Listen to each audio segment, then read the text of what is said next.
Eastern on July 29th, 2026. It is just a few days short of the month of August, and we are back with not only our buddy Brandon, but up there at the top, he's known, he's loved, and he's back with us tonight in his very timing appropriate 76ers garb.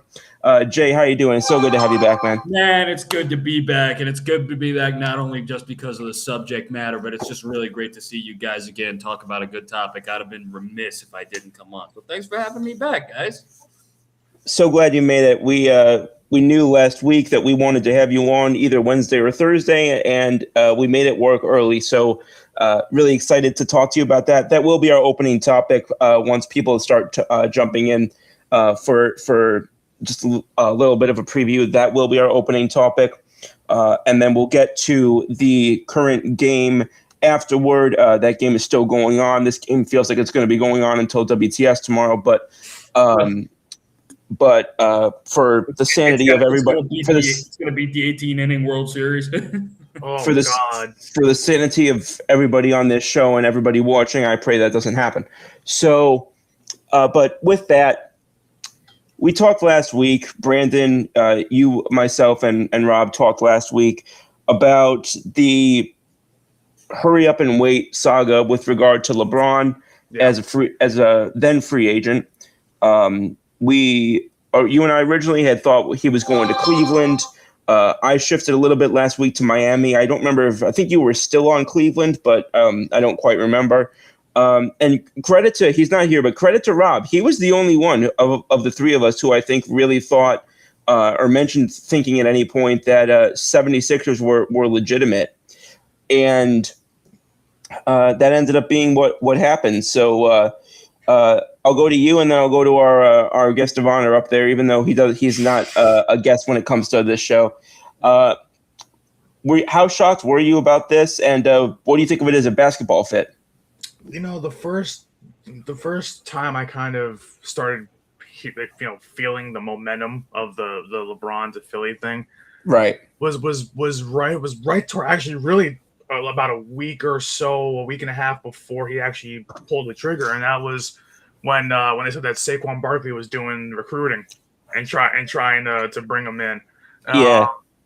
So that was something that I was like, okay, now this might be a real possibility. I didn't think it was at first, even though I knew Philly was somewhere in those top 3 or 4 teams. Yeah, they always had been involved, but like you, I wasn't really taking them seriously. Yeah, I didn't really kind of like my antennas didn't go up until I heard that. And so, that was where I was like, okay, like now this has a possibility. And, as a basketball fit though, I'm not quite sure because I mean, you got Jaylen Brown. That's nice. You got Edgecombe, great young guy. Same thing with Maxey. But my biggest issue is just, the age of LeBron does matter. Regressing for LeBron is still better than 90% of the league.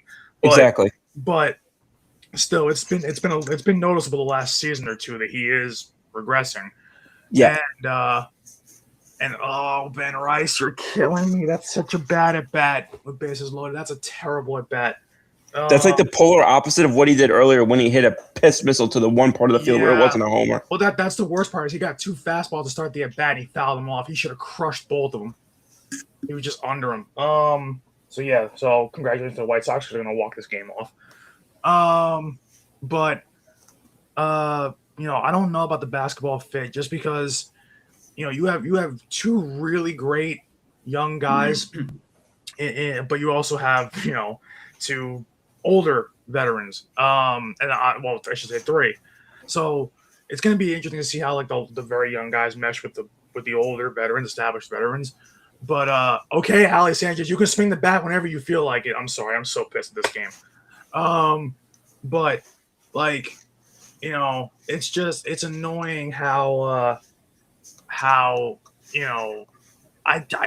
something about that basketball fit doesn't sit right with me where it's like, LeBron there, when you see like the roster on the surface and you see that starting 5, it's phenomenal. It's just health-wise with Embiid, we know he's not going to be healthy because he never is.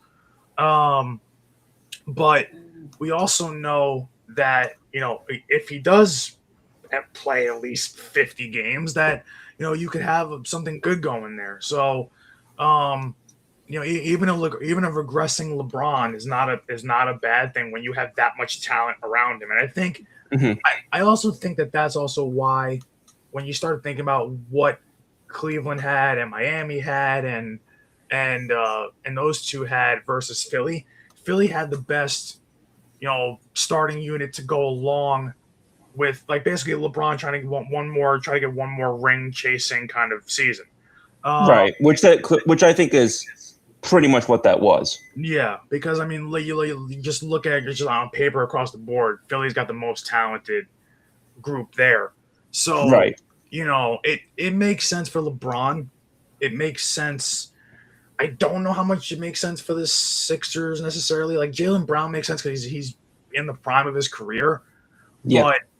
But and Embiid's just Embiid. He's just a cornerstone of the franchise, even without the injuries. But LeBron being there at 40 years old to mesh with the young guys is kind of like, I know he sees the potential in that, and I know that's like we're saying is why he's there. But it's just a weird fit. I want to see how well he meshes with the young guys.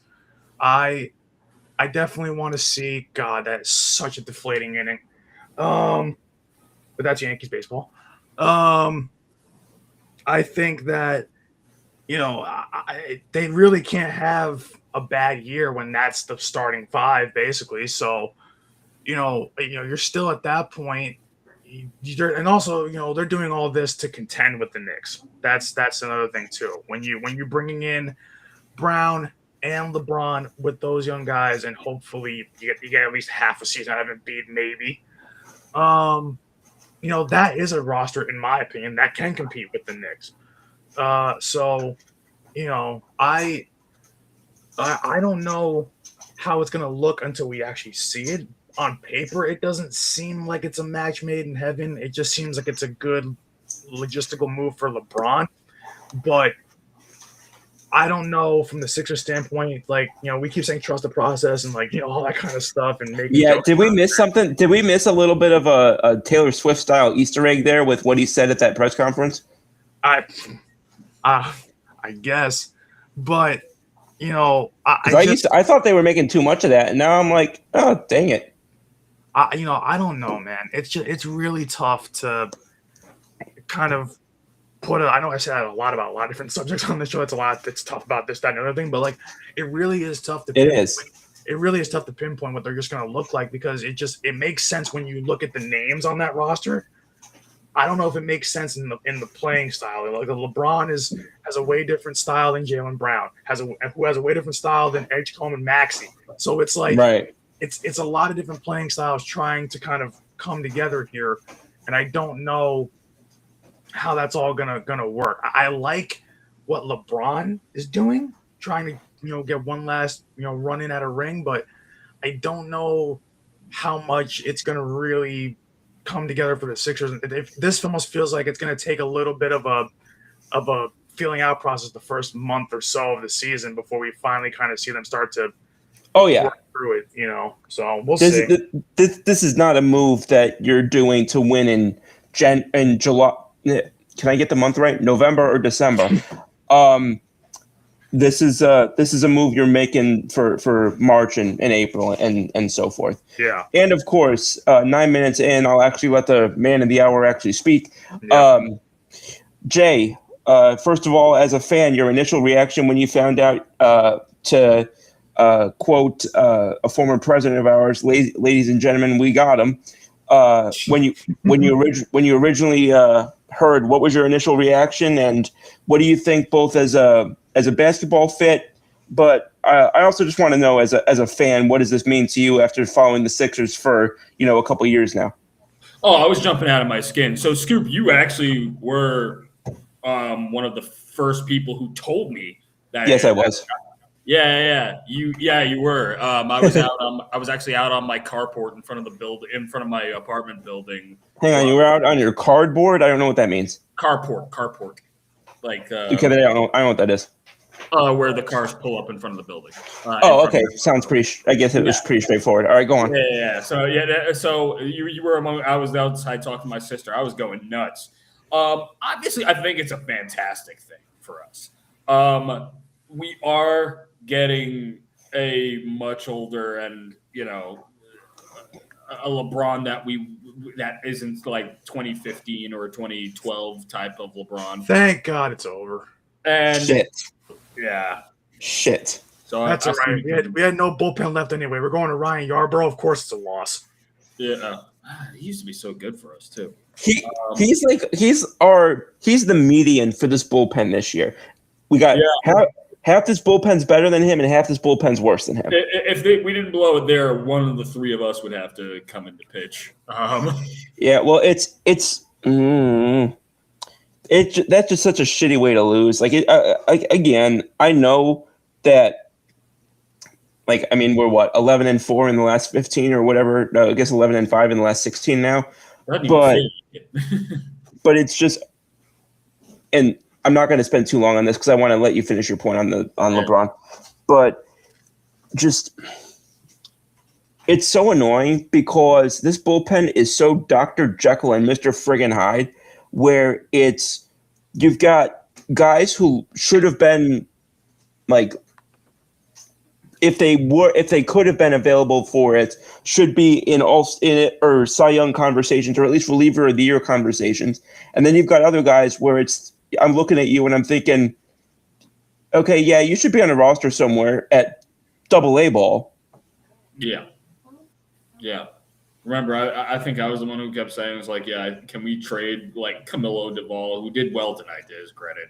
He did well tonight, and for what it's worth, I do know that Camilo Duvall has gotten trade interest, and he's somebody that I do know is on the block. But we'll get to. I'm going to ask Gil about the trade block after you finish your points. Yeah. So when it comes to LeBron, look, yes, he is obviously, to say the least, a vet, and will be the vettiest of the vets on this team. I think he's going to step in and have a good leadership role with the team. And I do think that was something that was not lacking, but needed work. I still think Joel Embiid is a good guy. There was room for improvement. There was room for improvement, and I'm not saying that Joel Embiid isn't a good leader. There were times where there was mild conflict between him and Tyrese Maxey, when it came to Maxey's complaints about him not coming up to the meetings on time. It didn't seem to throw a huge wrench into the works of the team. If our performance against Boston showed that whatever problems that they had in that locker room clearly didn't affect the performance until we met into the Knicks.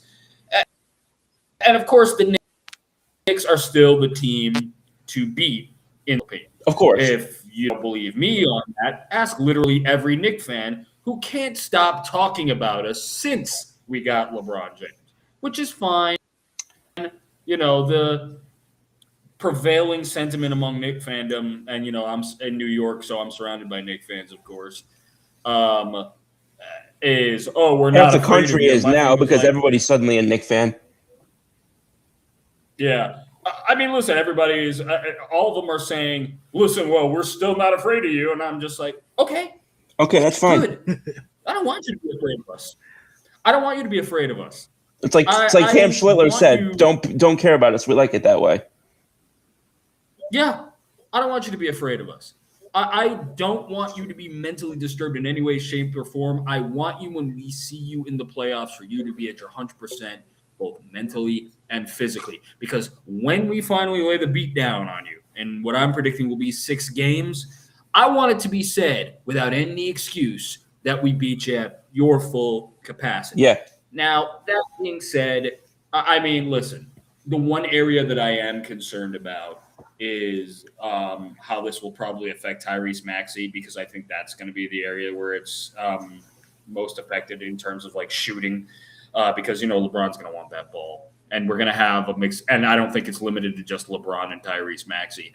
I can't tell you why I'm not tremendously worried about it. Why I do think that the strategy with the team, when it comes to Nick Nurse and everybody trying to balance out the workload, is still going to be a positive thing. This is something that Gale I feel like will resolve itself. It'll work itself out. I'm still bathing in the optimism of the fact that we might have one of our most complete teams in years for the Philadelphia 76ers. And to LeBron's health, I mean, listen, he missed the first, I think, was it 14 games this last season before coming back and still dropping 20 points average a game on sciatica, on an iffy sciatic nerve, and then went on average 26 points in the postseason. Mm-hmm. If that's what he is on the decline, that's Father Time is affecting all of us sitting here as we speak, and to say nothing of superhuman athletes like LeBron James. But if that's what his decline looks like, I'm sorry, I like our odds. And also, let's also not just let the LeBron news get in the way of the fact that the 76ers have improved in places outside of LeBron that they needed to. What was our biggest drawback outside of defense when we went head-to-head and got swept by the Knicks? It's the fact that we did not have as deep a bench as they did. They had a plethora of options on our bench. We shored that up. Mike Gansey's been cooking this. He has. If all he did was get Jaylen Brown and we missed out on LeBron, I still would be happy. And by the way, I only started buying into the hype very late. Even when he dropped I started to believe a little bit when he dropped the process line in that press conference. Yeah. But then, I started to think, law of probability. I started to hear the reports that it wasn't going to be Cleveland. And I thought it could be Miami, but I'm just there thinking, I don't know why he would go to Miami right now. I just couldn't. So that I gave a lot of optimism. I don't know if you guys we talked about this in the group chat. I don't know if you guys responded to it. That Knicks story where they basically said, oh, we're not interested in LeBron's services. Yeah. Which doesn't surprise me because the Knicks are a very complete team. Right. They don't really need a veteran presence like LeBron James right now because they've already won with who they've got. Who did they just lose? Mitchell Robinson. I mean, good piece of their talent, but it wasn't the end-all and be-all. No. Nothing that you need to replace LeBron James with. But I'm also thinking that, they're over the New York media or somebody in Dolan's office is overblowing that, saying, as if to say LeBron was literally begging or peddling the services and they got turned down like a bad date. It's and that to me kind of tips the hand a little bit about what the sentiment is about around the East. Like you don't hear Miami coming with that. You don't hear Cleveland coming with that. No. Or Boston or anybody like that. No, it's only, and this is why I have so much angst normally with the New York fan base, the Knicks fan base. It's just like they talk when they don't need to be talking. No. This is LeBron James not peddling his services to you. No. And, you don't have to drop a story like that. So I say all this to say, at the end of the day, we're still a better team. If Joel Embiid is, still injury prone as he was in seasons past, you got another scorer in LeBron James, and then that eliminates the issue of who gets the ball how many times and how many times when. Right. I hear a lot of criticisms about the LeBron James move, again, from the Knicks fan base mostly, and I don't hear anything like logistics-wise or play strategy-wise as to why this move would fail us. I don't see it. No. So again, I hope not only the Knicks and have a healthy bench throughout the year and into the playoffs when we face them. I want that to be the whole. I want that to be the whole sentiment throughout when it comes to the East and whoever we face if we go to the big dance to get the Larry O'Brien Trophy. The attitude right now in the 76ers locker room just needs to be one thing and one thing only, and that is, what's up, Goliath? I'm Dave. When you said one thing and one thing only, I had a throwback to watching Inglourious Basterds, which is a great movie. Everyone should see it. You know what? I wish, at least for my sake in all this, I wish Josh Harris cared as much about the Devils as he does with the Sixers. I don't know why Josh Harris actually owns a team in Philadelphia. Right now, I'm glad. Because he's the owner of the Commanders. I mean, you remember how mum he was when the Eagles went to the Super Bowl and went to the big dance. He owns the I almost said the Jets. My gosh, he owns the Devils. Everyone owns the Jets. He owns the Devils. He owns the Commanders, and he owns the Sixers. Like that's a weirder mix than my fandoms. I've told you about that one friend of mine. I love her. She was one of my work moms, but she's a fan of the Yankees, the Celtics, and the Commanders. Yeah, you did tell me that, and I still don't understand that. I love her. I love her to death. So I'm just gonna say, you know what? That's very pragmatic. I forgot Josh Harris owns he does own a Premier League soccer team. Who the hell does he own? Hold on.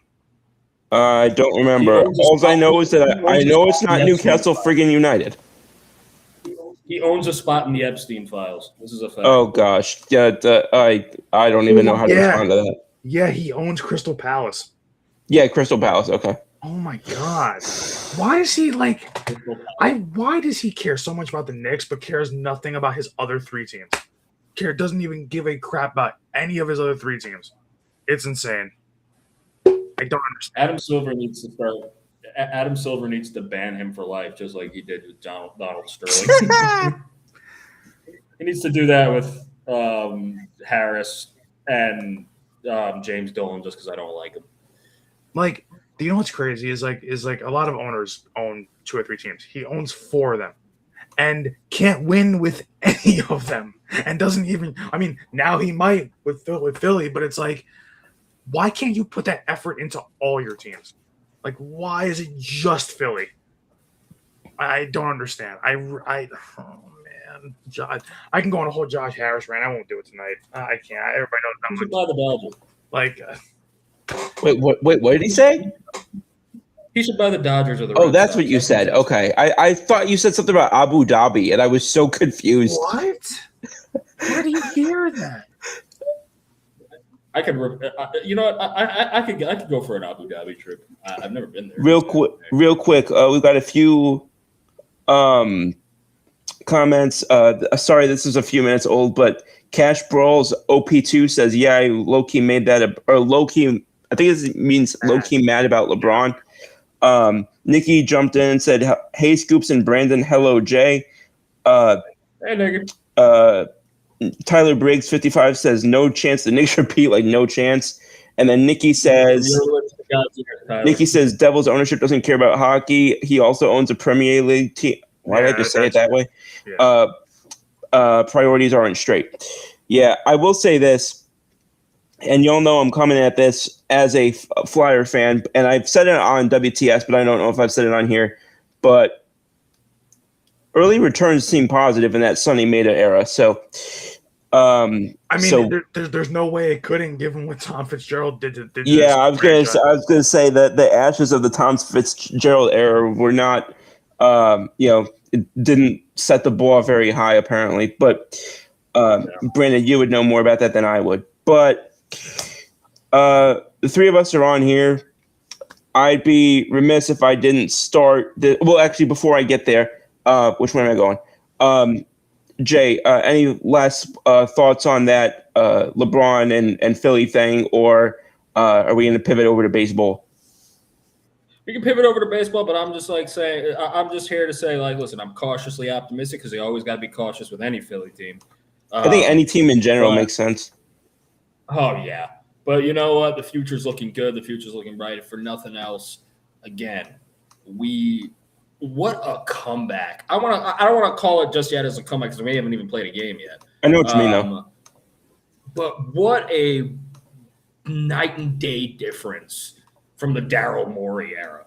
Like, this was just, fixture after fixture. I don't know how we did it. I don't even know what to call this. Like, other than God's blessing, man, because, what were we looking at? Maybe like a 2 or 3 year comeback from whatever we were dealing with Daryl Morey just mass signing superstars that didn't work out. Brandon knows a thing or two about that. Yeah, shoot. And now look at where we are. We're in a place where we've got depth of bounds. If LeBron can't play a couple of games, Dean Wade's also not a bad substitute, not a bad piece. And we were about to rock with him going in before we had the LeBron sweepstakes. And I was okay with that. So a lot more to be, optimistic and happy about. Sixers fans, just take it all in. We haven't been this happy in a while. Let's keep building. All right. And thank you for that. And coming off of that, again, having the three of us here, first off, I'll wrap that up by saying congratulations, Jay, and the other Sixers fans. Having all of us here tonight, I'd be remiss if I didn't bring up a couple of things regarding the trade deadline being in less than a week now, coming up on August 3rd. Yeah, for those who don't get that there, go back to I think it was August 15th last year show. The three of us were on, and that'll make more sense. I don't want to spoil it, but some good lore there for sure. There was a lot of good lore from the time that the three of us were on this together. But yeah.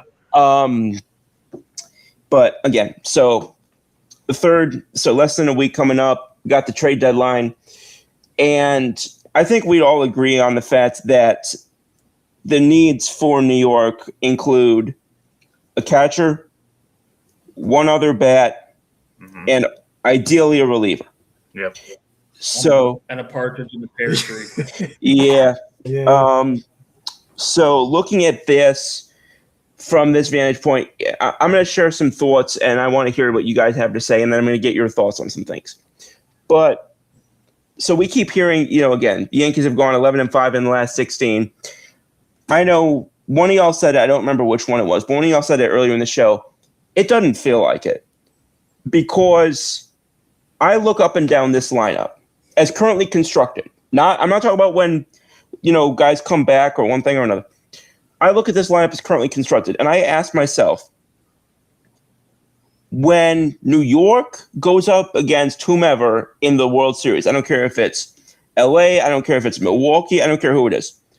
When they go up against some, and this is not me making an assumption of, they have to get there I understand that. Just hear me out. When they go up against a team like that in the World Series, you're going to have a situation where you're down by one or two, you got multiple in scoring position or ducks on the pond, at least one out, and you got to get the hit, and you can't rely on it being a home run. Even if you can rely on it being a home run, let's not take the home run out of it, but let's just look at it from that vantage point. I look up and down this lineup. Do I want Austin Wells at the plate? No. Do I want Max Schumann at the plate? No. Do I want Ahmed Rosario at the plate? Maybe, but I'm going to lean no. Right now. But Ben Rice, do I want at the plate? He's probably the closest that I have to a yes. Yeah. Trent Grisham, do I want at the plate? No. And there's too many no's that I go through on that. Like, you got to give me more than just Ben Rice and presumably a healthy Aaron Judge as my yeses. Giancarlo Stanton, unfortunately, normally would be a yes. He's become a no. I would lean maybe on Paul Goldschmidt. Maybe. I was gonna say Paul Goldie's a big maybe, but he's a big maybe, but I'll give him that. The only other possible yes I can think of now, to his credit. Now, you both know I've been critical of him a lot this year. I do think that there's a case to make for Jazz Chisholm to be either a yes or a strong maybe. And I will give him that, because he's impressed me a lot the last month. And the only other one I can think of is Cody Bellinger, but honestly, even most of this season, he's been a no for me. Yeah. Yeah. And so it's just, and it makes me, I start looking at the guys who could be available and realistic this postseason, this trade deadline season. I hate this guy. I don't like him. I haven't liked him for years, even back, multiple teams ago. I heard John Heyman's report that they're in on George Springer, and I think they should do it. I think so too. Can't stand him, but he's one of the best postseason hitters of our lifetime. Yeah. Grew up a Red Sox fan, by the way, so Don't give a shit. And Neither do I, so and quite frankly, you know what? If there's anything that's going to put those who still care about it, if there's anything that's going to put 2017 a nail in that coffin for any fans who are still involved, it's going to be him coming over, and it's going to be him putting it in the coffin for us. and paying recompense, yeah. And also, CC doesn't care about it any more than I do. So I mean, I don't care about it anymore neither, but I do know that some fans do. Because at this point, at this point, it's not Houston's fault that New York hasn't won anything in 9 years. It's really not. By the way, Springer putting up good numbers at age 36 too. Yeah. This year, not so much. I mean, Okay, it's been okay. Where is he now again? Is it Toronto? Yeah, he's still in Toronto. Yeah. Yeah. So That's the only thing that makes me skeptical. I don't think they trade within the division. well, see, here's the reason why I'm going to mention that. Just like Baltimore, they make a deceptive amount of trades with Toronto within the division. They made the J-Happ deal at the deadline a few years ago. They made the Brandon Drury deal at a different time than that. And now, again, I know some of these players didn't turn into great things for us, but I'm saying these are deals that they have made. Mm-hmm. So, and quite frankly, across the board, in this day and age, I don't think that dealing within the division, unless you're a really old cat, I don't think dealing within the division is something for which teams are as averse as they used to be. I think teams look at it as, if you can give me the best package, I'm willing to take it, and I don't care that I'm sending my guy within the division because I believe in what I'm getting back. Yeah. All right, Brandon, I'm going to you. One, who do you think? Jody says Jesus Sanchez makes much more sense for the Yankees than Springer. Do you want to respond to that, Brandon? I mean, I see the biggest problem I have with Jesus Sanchez is the fact, I mean, his WAR is negative. Like to me, it's like, well, once you're like, for me, any kind of guy you could bring in at the deadline, like, I'm not a big WAR guy, but once your WAR dips under like 2, like 1 or 2, at that point I'm just like, I don't see any use for you because you're not going to play the field well. So like, either that or you're injured or what have you. So, I think that, I mean, hitting wise, I think Jesus Sanchez right now is better than George Springer because he is. He's actually having a better like offensive season. But it's I just, they have so many holes that I'm like, you really can't go wrong with anything that they grab outside of catcher for another hitter at this deadline to me. I just don't want it to be like some sort of like a quote unquote Band-Aid thing where you're getting like instead of getting like I'm not asking them to get every single best option on the market because it's just not possible.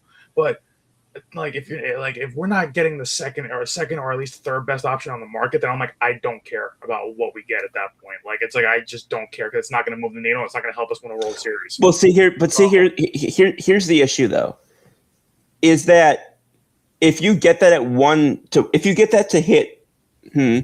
get that to fill one need, you're not going to get that to fill the other need. Like you're not going to get, even if you talk in top 2 or 3, you're not. If you've got 3 or 4 different needs as we delineated, you're not going to get that at each one. Especially you don't have Pittsburgh's or Boston's or whoever farm system. You just don't. Yeah. I like our farm system, but you just don't have that. Even if you're making everybody available but George Lombard, which I agree with that approach. Yeah. Even if you're doing that, and even if you've got guys at the major league level that teams won't, even if you've got guys on the trade block like Jason Dominguez, even if you have guys on the trade block like a Spencer Jones, you got guys on the trade block like Will Warren, like a Ryan Weathers, like a Camilo Doval, and you've got teams like the Pittsburghs of the world who believe that they can revive Camilo Doval, who has, to put it mildly, not had a great season for New York. Jody asking, do you want Skubal?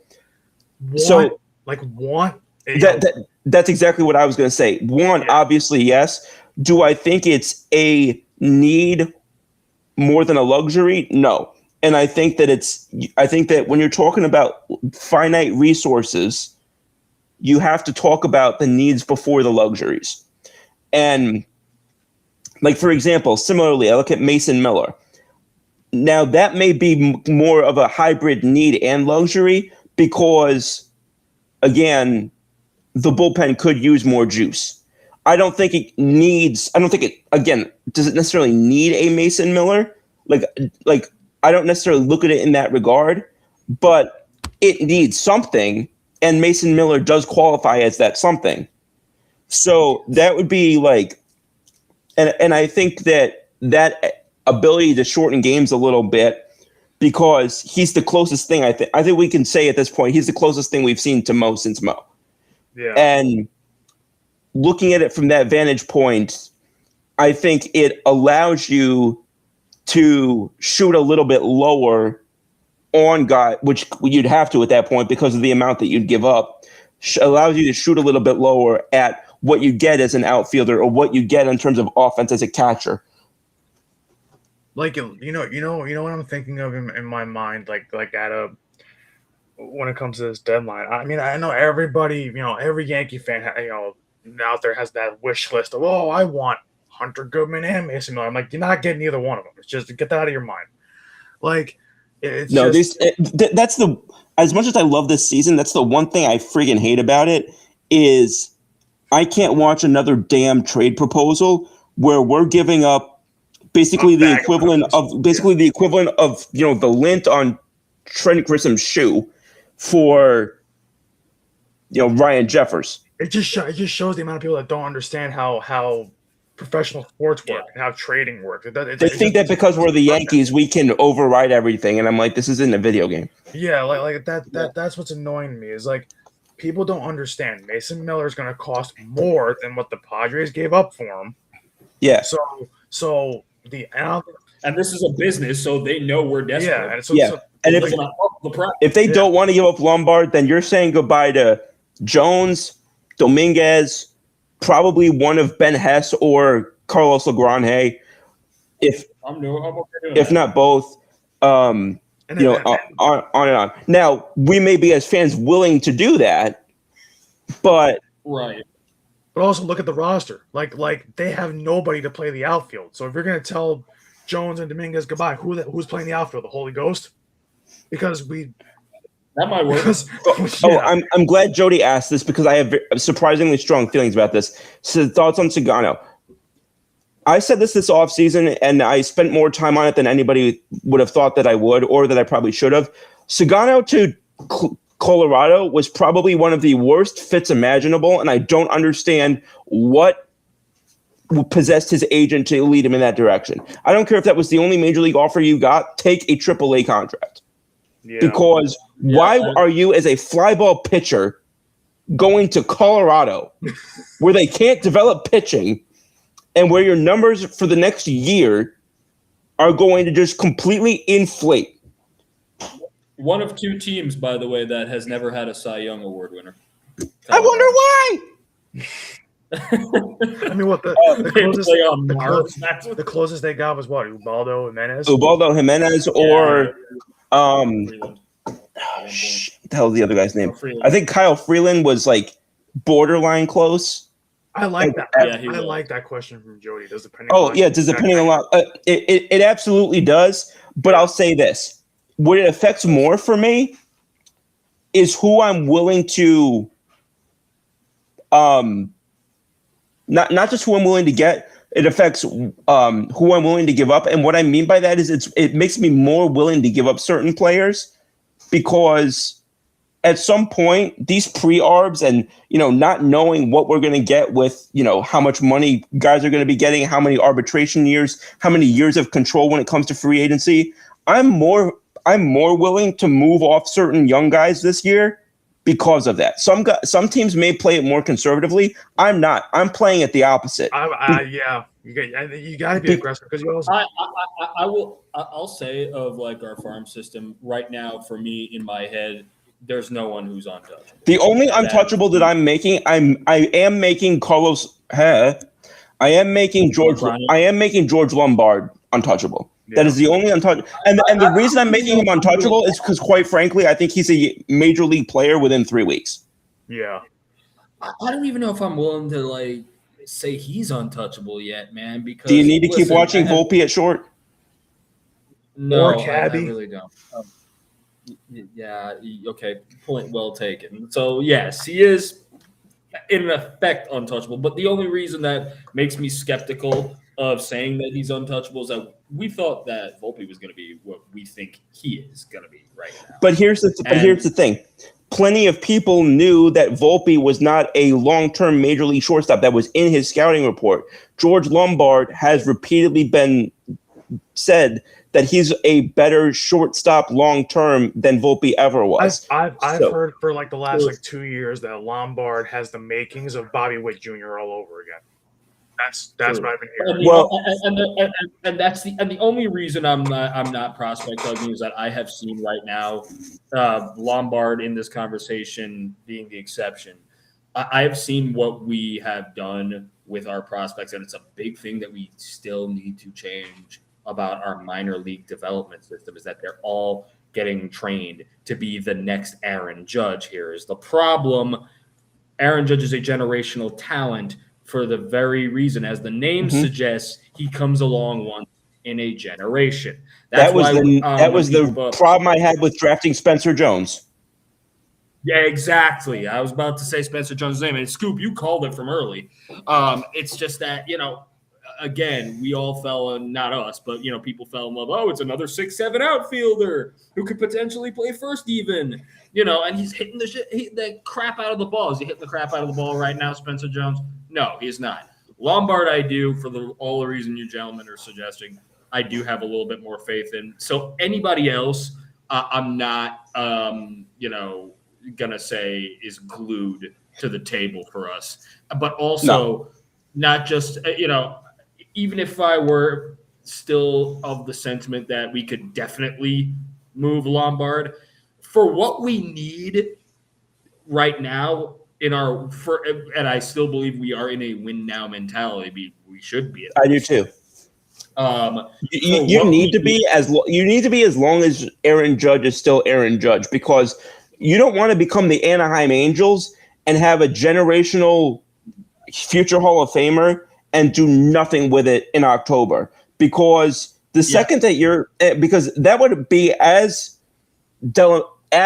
just generational failure of that, if not of higher proportions, because the expectations are higher when you're the Yankees. And honestly, it's wasting a right-handed Barry Bonds. Basically, and the thing is, what's sad is it's a reality, because not winning in 24, and now with the lockout next year, by the time we get back to regularly scheduled Yankees programming and Aaron Judge, he's going to be 9,000 years old.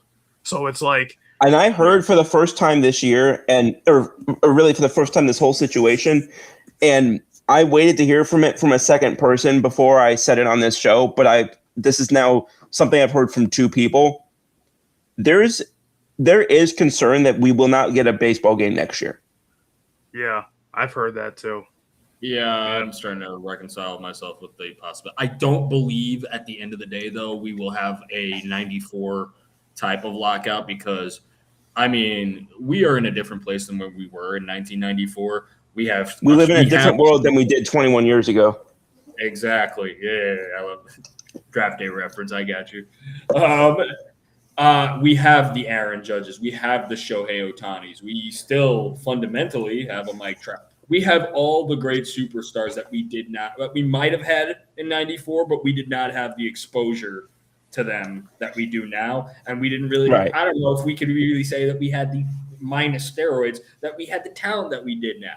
So I don't think, and right now, baseball is sitting atop in terms of viewership, or if not at the top, close to the top of the big four. I think Manfred, in his savvy, is not about to flush that all down the drain over. I don't think so neither. But it's him it's 30 owners And the unions. and the players union. And I'll say this. Oh yeah, that's what I mean. I think the cheap as Jay, they want to make money. Yeah, that's what I was going to say is, Jay, you know that I am a respecter of the players union and the union leadership over there. Mhm. If this thing goes on to the point where we actually start missing games,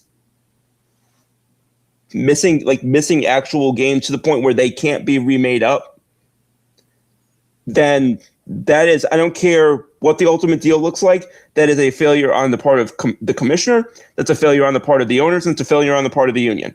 There is no excuse at that point. That at that point, everyone's ass is in the pot because Their To- asses are in the jackpot. yeah. Jody says, I'm 99.9% sure we get zero baseball next year, and that blows because we just had an awesome World Series and baseball was building. The union will never go for a cap. I think even the union knows they're going to have to. Yeah, I think what I think it's going to end up coming down to is, What the cap first of all, it's going to have to be a, what's the word I'm looking for? Not prorated. What's the word? It's going to have to develop slowly. Like, you're not going to just say, yeah, in 2027, you're not going to have a deal that says in 2028 the cap is, 190 million. Realistically, you're not going to do that because you've already got 7 teams committed above that. So it's going to have to be kind of grandfathered in, I think, over the course of a little bit of time. That I'm sure is going to come with concessions about how much team control there is for players before they hit free agency for the first time. It's so all these things are going to be kind of playing off of one another. And Jody says the floor is going to be the bigger hurdle, and I couldn't agree with him more because that is necessary. Yeah. And quite honestly, and I'm glad Jody brought this up. If anybody believed that you need to have a big budget to be successful in Major League Baseball, the Milwaukee Brewers, Right now the Rays. Right now the Rays. I mean, they just went to the World Series a few years ago. I think that was during the COVID shortened year, but it still happened. Yeah. The White Sox, who notoriously don't like spending a lot of money. I mean, these teams. I mean, hell, even the Pirates, who came out of, I don't want to say came out of nowhere, because there were people like myself who thought they could take a step this year, but these teams are pissing on that narrative because they are showing that it's not just about spending money, it's about development, it's about knowing where to spend money and how to spend money. It's prioritization and it's allocation and of your resources. Because I'll keep looking at the Brewers. The Brewers literally let go of Corbin Burnes. And people, myself included, are like, what the are you doing? They are better without their ace pitcher. And they found another one in Jacob Mizorowski. Mm-hmm. That's not supposed to happen. And it didn't happen because they paid him a bunch of money. Yeah, but you know what? The problem is a lot of baseball fans, and remember we talk about tradition and old school in this game. A lot of fans are so old school and they still believe this is the 80s and 90s and that the Yankees and then the old Atlanta Braves, they're like, oh yeah, we're developing guys at such a fast rate. We're spending all this money to build a monster baseball team. It's like the only team that's really doing that is the Dodgers. That's it is. Even the Mets. I mean, you can look at the flip side and say that, just because you have a lot of money, it doesn't mean you can just, buy your way to victory. Look at the Mets. Because the Mets have gotten no better since Steve Cohen took over. Let's not forget, almost only works with horseshoes and hand grenades. And, this is not the Dodgers. The Dodgers almost didn't win the World Series. Yeah. If not for Rojas, we're talking about the Blue Jays wearing and what important stats did I tell you guys that the Blue Jays were right next to the Dodgers in last year in terms of money? Percent of revenue spent on your players. Mm-hmm. Yeah. It's not just about how much gross revenue you're making. It's about where you're allocating that money. I mean, because the simple fact that is like, since we're talking about the Mets, look at what the Mets did. You brought in Bo Bichette, but you also brought him in and you stuck him in a position that he's never played before for no reason. Ian Desmond did his ass. You know, and they didn't just do it to him; they did it to Jorge Polanco. Yeah, And then on top of that, even before this all started, they made a whole trade with the Rangers to send Brandon Nimmo to Texas for 95-year-old Marcus Semien. Like, please tell run me. prevention. Like, how's that working out? Yeah, so you trade away the cornerstone of your franchise. I don't understand. Like, yes, the other team is preventing you from scoring runs. It was such a microcosm. It was perhaps the most Mets thing ever. Yeah. When they signed Bo Bichette, and y'all know where I'm going with this. He had his press conference. Mid-press conference, he asked his agent, "Is this are we opting out after 1 year, or are we here for the full 2 years?" Are you freaking kidding me? I wouldn't do that. All that money and you don't have PR training in your organization. Friggin', what's his name? Rob loves to talk about how the Yankees have crappy PR training. Yeah. That was 10 times worse than anything you've seen with the Yankees. That was awful. Pedro will tell you never do something like that out in the open. You never. I assume you're talking about Pedro Martinez? Yeah. Okay, I didn't know who Pedro was. Yeah, my buddy Pedro from down the block. No one's ever met. Go for Pedro. See, he said Pedro. That's who I thought he was talking about. Yeah, I remember that line in Napoleon Dynamite. Damn right. Yeah, and I haven't even seen Napoleon Dynamite, so the fact that I thought of that is crazy. It's just It's just Nick Foles. We got a hi coming in from a new face down here on YouTube. Thanks for tuning in. Hope you're doing well. Yeah, so I'm going to give you guys some names really quick of guys who are rumored to be on the trade block for us, and we can just rapid fire this. Would you hold on to them? Would you get rid of them? So, all right. So the first one, I think I know what this answer is going to be, and I'm sure it's going to be the same for all of us. But I have to ask just to be clear. Will Warren, Brandon, go ahead. Yeah, get off my team. Yeah, get off. Yeah. Jay, do I even need to ask? I don't know who you get for him, but I'm sure somebody out there seems. I don't care if it's a sack of baseball. He's still a young major. You guys got to remember, there's 14 teams that are not going to make the playoffs this year. Yeah, there are teams that will take a flyer on a young major league ready pitcher who could be their two. They're two or they're three. At least as somebody who can competently eat innings, and there are there are teams who play in more pitcher-friendly ballparks than New York does. That means that his homer production will go down. So, yeah, I know that we all get headaches from watching him sometimes, but there is still a market for Will Warren. Yeah. And in fact, Minnesota, if Ryan Jeffers' deal happens as we are increasingly expecting it to, I think that's a team to watch for a Will Warren trade. Yeah. I don't disagree. Yeah. Next, the kind of someone who's been the bane of the existence of a lot of fans this year, but I think that tonight actually didn't play all that badly. Camilo Doval. Yeah, I would say, even though he's pitched better lately, listen, just get your stock up. Goodbye. Yeah, same. Yeah, I'm not putting my stock into who I like to call the Pavano Award front runners right now. I think of it from the standpoint of a sort of a spin on a few years ago what happened when we traded Jordan Montgomery for Harrison Bader. I think of it as, would I want you pitching or playing in a game in October?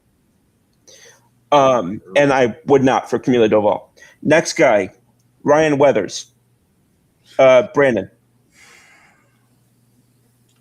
I know that a lot of fans like to look at the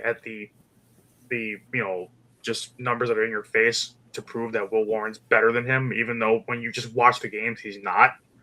But I mean, you need to keep somebody as your 5. So I'm like, It depends what you get for him, but I've said it all year. I would like him to be a long reliever. So I think that I would keep him, but I'm gonna say a light keep because has he struggled as a starter? Yeah. Can he give you a 6 inning 1 run ball type of game? Yes, he can. He's done it this season. But can he also in October come out of the pen and give you 2 straight shutout innings? He absolutely can. So it's a light keep for me. I mean, but it would depend on if his name came up in a deal, who would it be for? That's how I would kind of look at it.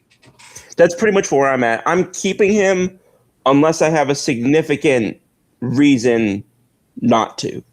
Like, I'm not actively shopping him, but if I can see a significant upgrade that requires me to move him, I'm willing to. But on a strict keep or go, I'm keeping him. Yeah. Jay. Yeah, I tend to agree as the more that we talk about it. Again, I'm not encouraged by what I see by Ryan Weathers right now. But in all honesty, if the better place for him, again, after Rodon comes back, which hopefully we get Rodon back, is like we haven't even talked about him yet. Yeah, we could listen. There are far worse places that that we could be in than having Ryan Weathers in our pen. I don't want him to be an inhibition to a good deal that could put us over the top. And as a matter of fact, I don't think we'll have that sort of a situation. No, I'd be more hesitant. Again, he is not untouchable, obviously, because that'd be insane. But I would be a lot more reserved in terms of trading him than I would be Will Warren. Agreed for sure. Jody says, should the Yankees trade Goldschmidt? No. I see him as one. You've got a good backup first baseman and a good sort of late game defensive guy. He's a better defensive first baseman than Ben Rice. So if you're going to playing run prevention late, then I think that's a good thing to have. He's he might be your biggest in terms of veteran, in terms of just most experienced.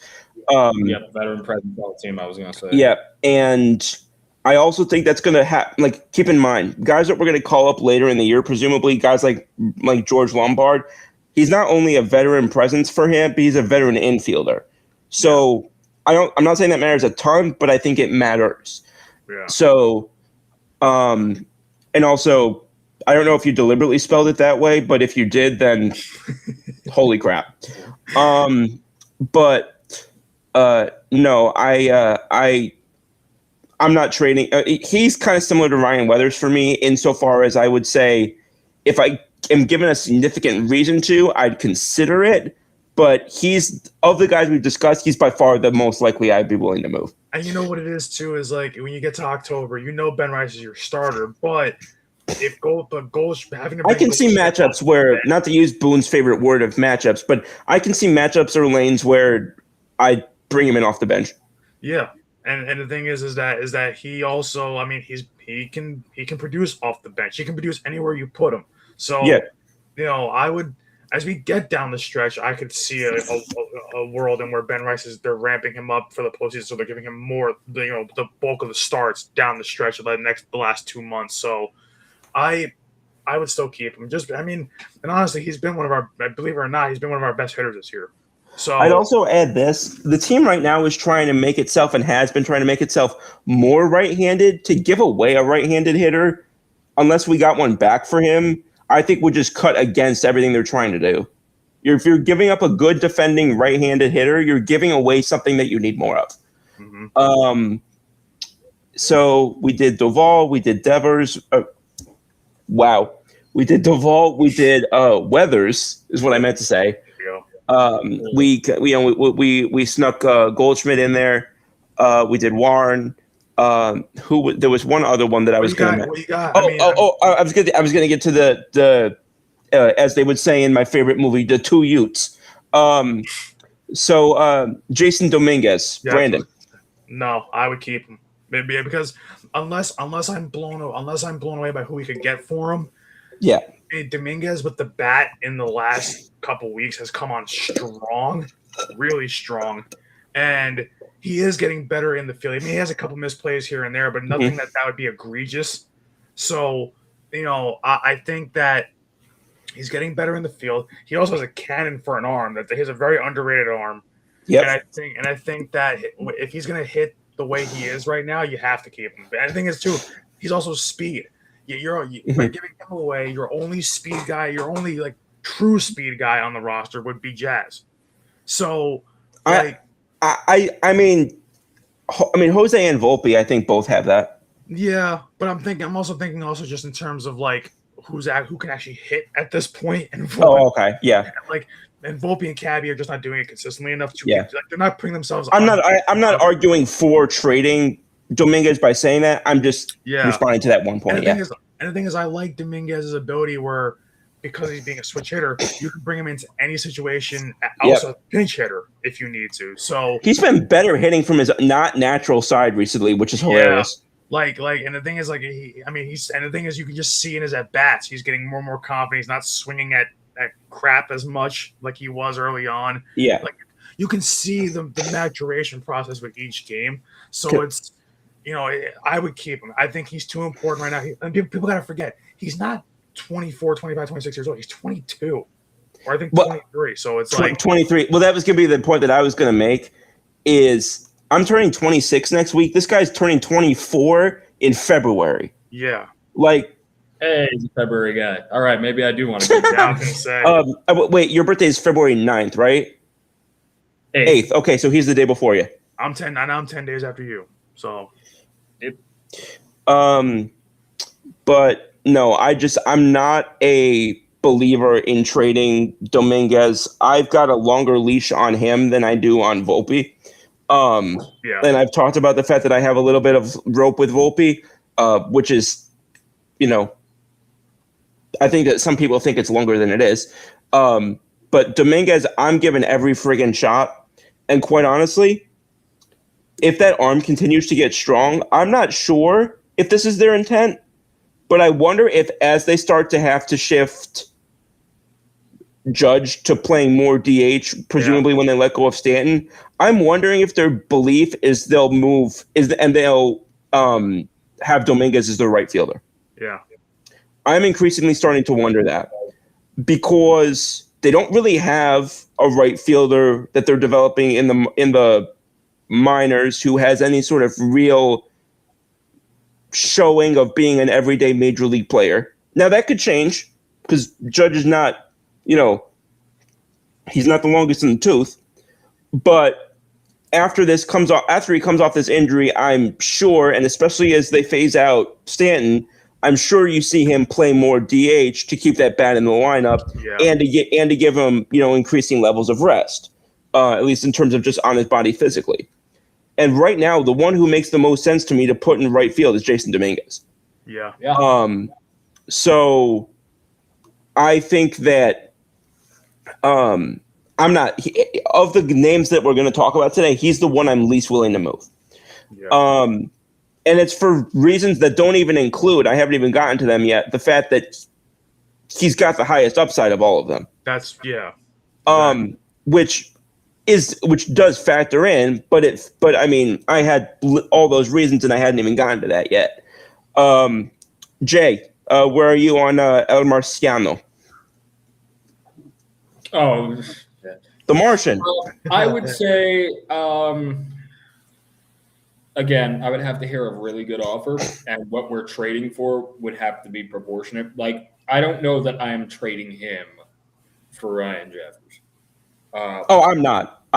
No. I feel like that would be way too disproportionate. Spencer Jones, I might, but I would do Jones. Yeah, but not Dominguez.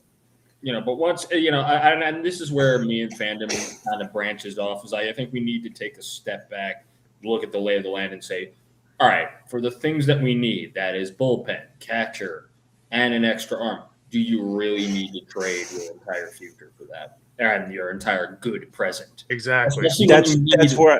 That's where I'm at. Like Jason provides. like there's a major difference, and I hope Yankees fans tune in and hear this because I strongly believe this. There's a big difference between being willing to trade anybody and actually trading anybody. Mm-hmm. I will have discussions on anybody on this team except for Lombard in terms of minor leaguers and young players. Yeah. I am not going to trade somebody for below their value either. Yeah. And I'm not going to trade a top prospect for a C-level player. Or for a half a season rental. Like even like say we could No. get Skubal. Like right now, my only motivation to get Tarek Skubal is so that the Dodgers don't get him. Which that's I not would- good enough for a roster move, obviously. I would put an offer on the table for Tariq Skubal. I would do. It is not including Jason Dominguez Mm-hmm. Or George Lombard. or George Lombard. Yeah. And if they demand either one of those two guys, Have another I'm vote. I'm telling Tariq we'll speak in November Yeah. or whenever the friggin' lockout ends. Yeah. I acknowledge the fact that New York has seen about one or two guys who had the level of the hype pan out that way over the last 15 years. And spoiler alert, most teams can say that too. Yes. As far as the top guys actually reaching the way that they were hyped at their 99th percentile. Yeah. Excuse me, 99th Look at percentile. Torkelson. Sorry? Oh, look at Casey Mize and Spencer Torkelson. They were the hyped ones for Hell, look at Jackson Holiday. He's on the trade block now in Baltimore. Yeah. Or Adley Rutschman. Yeah. Hell, I'm still in on him. Well, that's what I'm saying is I talked about Ryan Jeffers. I'd still rather have the Adley Rutschman. I'd still be on Adley Rutschman. The ideal guy I actually was going for, but unfortunately now he's had season-ending surgery. Shea Langoliers. Shea Langoliers, Yeah. man. Yeah, I would have wanted to have him, but you know. I would have wanted to have him. I'm still salty about the fact that the Nomadic Athletics seem to fold us in every single trade that we make somehow. Yeah. Except for Sonny Gray, because really nobody won that deal. We didn't win that deal, and they didn't really win either. I mean, when's the last time anybody's heard the names Jorge Mateo, James Caprillion, or Dustin Fowler? I'd say Jorge Mateo has worked out the best of them, but it was for Baltimore. Yeah. Yes, you know what stinks too is like, I just wanted the hype of somebody like a Shea Langoliers because everybody talks about Hunter Goodman, right, and how great he is offensively, but Shea Langoliers is having just a great offensive season as him, and no one's talking about him, and like that's why I'm like, if he was healthy, him and Adley Rutschman would have been my two guys. And also, Adley Rutschman's still my guy because again, I know that we disagree on, the fact that I would be happy with a defense first catcher, and I know Brandon, you wouldn't. But which makes me at least willing to hear on a guy like a Luis Torrens from the Mets, depending on what else we get. I want to emphasize that. But like you're talking about, like some of these names I'm hearing bandied about, like one of them was, oh hell, I just sent him to you today, Ivan Herrera. Yeah. And I didn't hate it at first, and then I looked more into his defensive metrics. Yeah. Hell no. And he's Hell no. not, and primarily at this point, he's more primarily a DH than he is a catcher. So it's like, then it's like, where do you put him at that point? Because you got Stanton back, you're gonna have Judge back. The Judge isn't gonna go back to right field right away. So like, No, and I'm sure Cody Bellinger is going to get some time at DH. yeah. So you're not gonna have a spot for him anyway. So if all he's gonna do is be a useless defensive catcher, even though he hits, it's like there's other guys who hit better than him, who play better. Who can actually play in the field. Yeah. yeah. And Outside of catching, I think there's one other outside of catching and bullpen. I think there's one other place that we could target, and this is one player that has come up in conversations. That's Jung Hoo Lee in San Francisco. I have not heard that name come up once. But that's I've heard it interesting. come up like twice. I Okay. would not. I don't think I would say no to that because remember, not only do we have to cover our catching or in our bullpen, we need to cover the hole that's being left right now, of course, by Judge, Bellinger, and Stanton.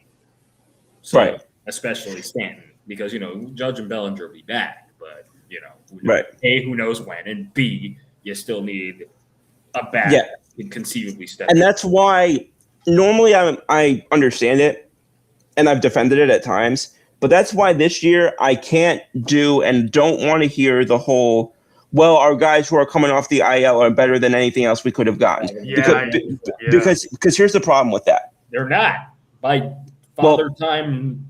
Well, what I was gonna say is, I can deal with that if it's like the week or so after the deadline. You'll be lucky at this point if you see Judge before the end of August. And I don't even know the timeline on Bellinger right now. They said 4 to 6 weeks, which would put him potentially not until after roster's already expanded to 28 players in September.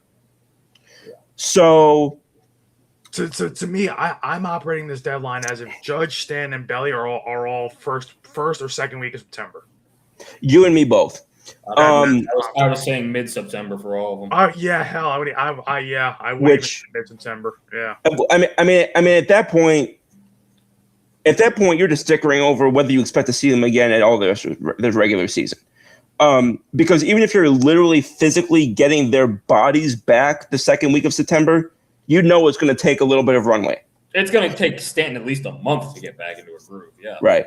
So I'm operating this as I need these players tomorrow, and I need them through the end of the season. Yeah. And Especially with a weak AL, knowing that you are literally, even with this roster being the way it is right now, you're still having a great last 2 weeks of success. Winning all these games. So it's like if you literally just have a good deadline, you can show that, hey, we're serious about running through this AL and getting back to a World Series. That's the whole thing. So it's like, it's quite literally, to use a very tired phrase, it's right there, right in front of us. Like when you look at the American League, who the hell is going? Like we've said this before for the 1,000th time in a row, who is going to challenge the Yankees outside of the Rays? Not a damn soul. No. So, so if you want to beat you have to operate this like two things. Does this help us beat the Rays? I mean, because that's your only competition in the AL, Right. And does this get us? Do the moves we make now, is that going to get us at least two of the World Series? I'll be quite honest with you. If you ask me today, do I think the Yankees make the World Series? I know it didn't look like it tonight. I still think the answer is a good chance that the answer is yes. Because I think that we match up that well against the rest of the American League. Now, here's the problem. I don't give a damn about getting to the World Series. And what I mean by that is I care about winning the damn World Series. Yeah. So I care about, yes, we have to match up well against the teams that get us there first, but I think that our sights need to be higher than that. Yeah. And whether it's the Dodgers, whether it's the Brewers, whether it's the Phillies, I don't care who it is. You're playing right now like a team that I think is in well positioned, and hear me on this. I think you're playing right now like a team that's well positioned to lose the World Series. Yeah. I think you're playing like a team that very much is in position to get there, but I think you lose in 5. Yeah. Yeah. To either of those teams, Milwaukee or the Dodgers, and that's right now. That's my NL's championship series. And don't let this fool you too. Like, they should have won tonight, so they should have won the first 3 games of the series. But when you look at this too, between the last 24 hours, the Yankees didn't score at all after the first inning last night, or whatever inning it was that they scored those 3 runs.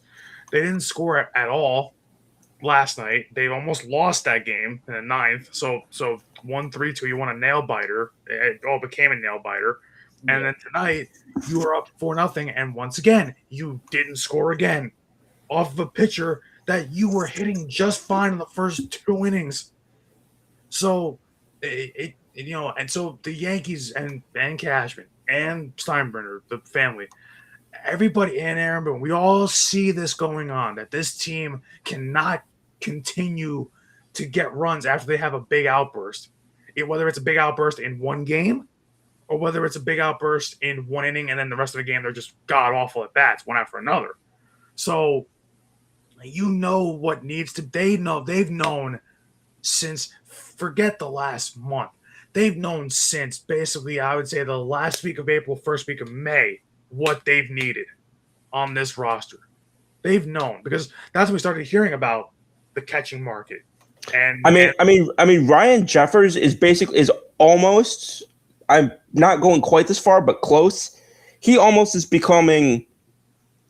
You guys remember about 18 years ago with Cliff Lee, where it was like he always felt like he had one foot in the Yankee uniform for months.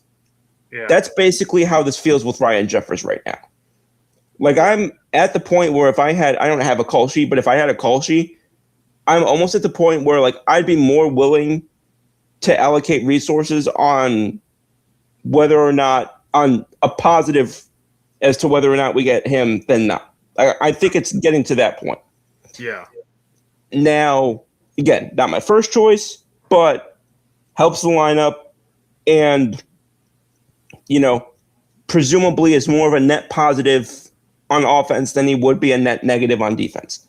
And defensively, he hasn't really been that bad this year.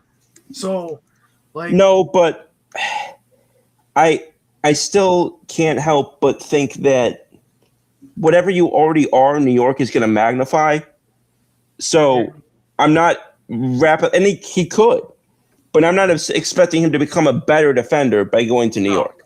No, the thing is, I also just trust our starting pitching enough to where I'm like, are they going to get wild on him and spike a bunch of pitches in the dirt and make his defense become an issue? Like, I don't think so. I trust the starting pitching enough to be locked down the rest of the season. So, like, I think as long as we can get to a point where, if I'm looking at, now, I want to look at the pitching for a second, because we've kind of touched on it a little bit, but I feel like, but we know that the bullpen thing is an issue. Even though the bullpen statistically right now is the best bullpen in baseball, but that's being carried by 3 or 4 guys. The other half of them are not good at all. So, like, don't get me wrong. I love the guys that we are, because a lot of Yankee fans seem to be torn on this bullpen because of the 4 guys that are doing well, but the other 4 aren't. And it's like, okay. Yeah, it's where I'm at.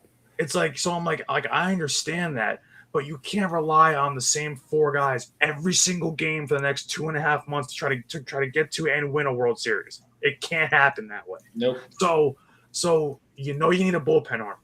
So to me, you need 2, but the way you remedy one is you have it sitting in the minors right now on Giovanni Cruz. Bring him back up. Oh, I thought you were going to say Carlos Legrand, actually. But no, I think right now Cruz is the more. I think it's the ready. I think he's ready, and we've already seen. We haven't seen much out of him, but what we've seen out of him has been encouraging when he's been up. So, I think that he's had a little taste of it of the show, and I think that just judging off everything I know about him, I trust him right now a little more than Legrand. But I remember Legrand, they're still in the process of transitioning him into the bullpen. He also just got healthy again. That's why I wasn't sure. Yeah, and that too. So Cruz to me has to come up. It's not even just will he? No, he has to come up. If you don't get another bullpen arm, he has to come up, because it can't be, because you're gonna probably say goodbye to Duvall. Jake Bird I don't care what love affair they have with Jake Bird. He cannot be pitching on this team the next 3 months. It can't happen. So I don't care what they feel about him. He cannot be on this roster in the next 3 months. For the next 3 months. So I said even when he came over last season, I didn't want him here because he's garbage. So I just don't. I feel like Cruz has to come up, but the only thing is what bullpen arm could you guys realistically see? Because we know it's not going to be Mason Miller. Mason Miller's in our dreams. It's like we'd have to blow up the entire farm system just to get him, and I don't think that's going to help us with all the other needs that we have hitting wise. Especially since Mason Miller could, God forbid, obviously, but could be very well teeing himself up for Tommy John. Yeah, that's a very real. People don't, your arm's not meant to be, to be snapping off that kind of heat consistently forever. So, like, it's one of those things where, as much as everybody, like, you also gotta remember too, a lot of Yankee fans look at this and like, oh, go get Mason Miller. I'm like, you do realize he's not just the best closer in baseball, he's the best reliever in baseball and has been the last 2 or 3 years. And on top of that, is quite literally on par with some of the, like we said, the Moes of the world, the Trevor Hoffman way back when, like, that kind of stuff. So it's like, you do realize other teams want him, right? And other teams are probably going to have a better package for him than even we do. Like, so it's like, people have to realize Mason Miller. To answer, sorry. Like Mason Miller is like, I've told our Yankees chat this with the TCA guys. I'm like, you guys do realize Mason Miller is not going to happen, right? Like, I would almost bet the house that Mason Miller does not come to the Yankees because of what they'd have to give up for him and what it would do. Like, Mason Miller does, by just getting him at the deadline, does not get you to a World Series when you already have, and I don't care how this rubs people the wrong way, you have an elite closer in David Bednar. So I don't understand why people want Mason Miller so bad when that would also mess with Bednar's natural groove of going out there in the 9th inning or late in the 8th to get a 4-out save or a regular save or what have you. So I wouldn't want to relegate Bednar to the 8th inning when he's been proving for the last 21 appearances that he is a phenomenal closer. So I don't want the Mason Miller thing. To me is just there's a lot of obstacles. It's just a pipe dream to me. But like, I don't know, so if it's not Mason Miller, basically to get back to the question I was going to ask you this, who do you guys realistically see adding to that bullpen at the deadline that would make that difference? I'll give you 2 names. Okay. First one, he's one of my favorite relievers in baseball, maybe my favorite reliever in baseball. He's one of only 4 relievers that have not allowed a homer this year, at least in terms of qualifying players. He's on a team that I think is going to move off some guys. We talked a little bit about another player earlier that they potentially could move off. I know he's in the division. I don't care. We've gotten relievers in the division before. Tyler Rogers. Yeah, I wouldn't hate it at all. I like Tyler that. Rogers makes way too much sense. The Yankees like their sort of funky release point type guys. They have Tim Hill. They did Darren O'Day in the past, coincidentally an in-division trade himself. They've had guys like, if you go back far enough, guys that I used to really like Cody Epley and Clay Rapata, which I know are like deep cuts, but I still remember them because I really liked them. I think that he makes a ton of sense. Another one, because there's been a lot of rumors coming up about New York potentially making a deal with Miami. Calvin Fauché, I think, makes a lot of sense there. He's a similar guy with high ground ball rate, not giving up a lot of homers. He actually is another one who hasn't given up a homer this year. Now, he doesn't have a lot of strikeout ability, and neither does Tyler Rogers for obvious reasons. But he doesn't have like the highest strikeout rate in the world, but he does it enough. And his run prevention this year hasn't been, optimal. But at the same time, I think that he is somebody who could benefit from a change of scenery. I think he's got Mike Blake. Matt Blake reclamation project written all over him. So those are my 2 guys that I would go after. I go after Tyler Rogers and I go after Calvin Fauché. Makes sense. Jay, go ahead. No, I just said makes sense. No, I know, but he asked both of us. Oh, sorry. What was the question again? A reliever that we'd go after that doesn't include Mason Miller. Oof. Even though I don't consider Mason Miller as much of a pipe dream as Brandon does, but I do agree with it not necessarily being considered, at the top of the bell curve of realism right now. Yeah. Well, my natural front runner is the guy we had on our team before, and the guy who Luke Weaver. Dreamweaver, man. Luke Yeah. Weaver. Sorry, I don't want to get us whatever it's called. He would be the ideal one. I wish we had so not a reliever here, but like if we were ever concerned about like moving off of Weathers, but still needed a 5 guy. Talk about a reunion, and he's supposed to be like in the middle of rehabbing right now, and I'm wondering how up to trading him the Texas Rangers would be. Bring back Jordan Montgomery. And we all knew. Remember, we went back in 22 when we traded him. We thought the biggest thing we would hear about him is that in the postseason he'd be an innings eater, which he turned out to be so much more, of course, for the Texas Rangers. So I mean, that's an outlandish one. It's not going to happen. But I forgot he went back to Texas. To be honest with you, I always liked Montgomery. I always did. I liked Montgomery too. Yeah. You'd never get me to say a bad word about Jordan Montgomery for sure. Oh wow! Real quick, I just went back to look. Not only did I not remember he was on the Rangers this year, barely. Oh my God! He got traded to the Brewers, but he was under surgery. Yeah. And he's coming off of second Tommy John. That was always the tough thing with Montgomery. Even going back to his younger days as a Yankee was the health. It was always the health with him. Yeah, well, when you talked about his injury, I actually thought you were going to say Jonathan Loaizaga. Oh God.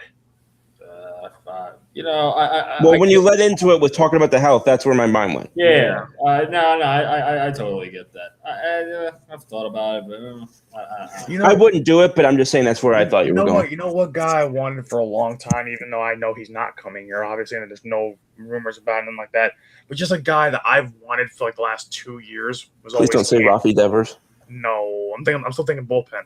Oh. Was Cade Smith. But oh yeah. I always liked him, even though I know he's not coming here. But it's like he was always the guy I'm like, damn, I wish the Yankees had him. You know what's funny? So how there's that whole thing in sports where you got like, I want this player, and it's like, oh, we have that player at home. The Yankees do actually have a top prospect named Cade Smith. It's actually weird to think about that. It's funny.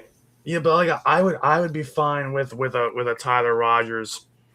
I mean, that's the only thing that just does scare me though is, I feel like that bullpen needs a strikeout guy if you're gonna add to it. I mean, Cruz could probably be that because Cruz has the stuff for it. But I just don't know, man. Like, I don't trust this defense. If you get a ground ball, like even if it's a good reliever, if you get a ground ball guy, I don't try. I mean, the team will look a little bit different depending on who you get, also hitting wise and to play the field. But I don't trust that defense to be fielding ground balls. That's fair. Unless it's Ryan McMahon. So, like, I mean, even tonight, look at the freaking play he made in the extra innings where he just that smooth kind of like, get on one knee to his left and got up and fired to first. I'm like, that was phenomenal. Like that's the Ryan Weathers that's the Ryan McMahon I know. So here's the top 10 guys. Here's the top 10 relievers right now in terms of strikeout rate. Mason Miller, Jeff Hoffman, not sure he'd move. Andres Munoz, not sure he'd move. Probably wouldn't. Mason Montgomery could move, but Montgomery not happening. Yohan Duran would be shocked. Grant Taylor definitely not moving with the way that the White Sox have played. Alex Vezina, forget it. Yeah. Ryan Zefirjan, possibly, but trading for a guy from the Angels as a pitcher scares the hell out of me. Yeah. Cade Smith, as we just discussed, and our old friend Devin Williams. Oh God. No, thank you. Well, it's good. Yeah, Yohan Duran ain't leaving Philadelphia unless. No, the only one on there that. Sorry. Unless they want to riot in Philadelphia. Yeah, the only one on that list that makes any sort, not only that makes sense to me, but that seems any sort of realistic to me, would potentially be Ryan Zeverjohn, and I don't know that I'd do that. You know what it is too? Like, what blows my mind was like, back when Bednar was struggling, everybody's like, "Oh, we need a new closer." I'm like, who the hell do you think is going to be available at the Well, that's what we deadline? talked about. Like- Cade Smith wasn't going nowhere, and at the Yeah. time, neither was Mason Miller. Yeah, Cade Smith, Mason Miller, Johan Duran, these guys are not going anywhere. Like, Hot take. At the time, at least, I would have still taken Bednar over Duran. yeah, I mean, because like people Not now, maybe. Now I could be talked into it, but at the time when it was actually possible, if it was even possible at all, I wouldn't have taken Duran over Bednar. I'll drop this name, and I have to go pretty soon. But why not Kyle Finnegan? Like I think he's been putting up some good numbers. He's 2-0, 2.94 ERA. We wanted him last year, I think. Like Let me pull.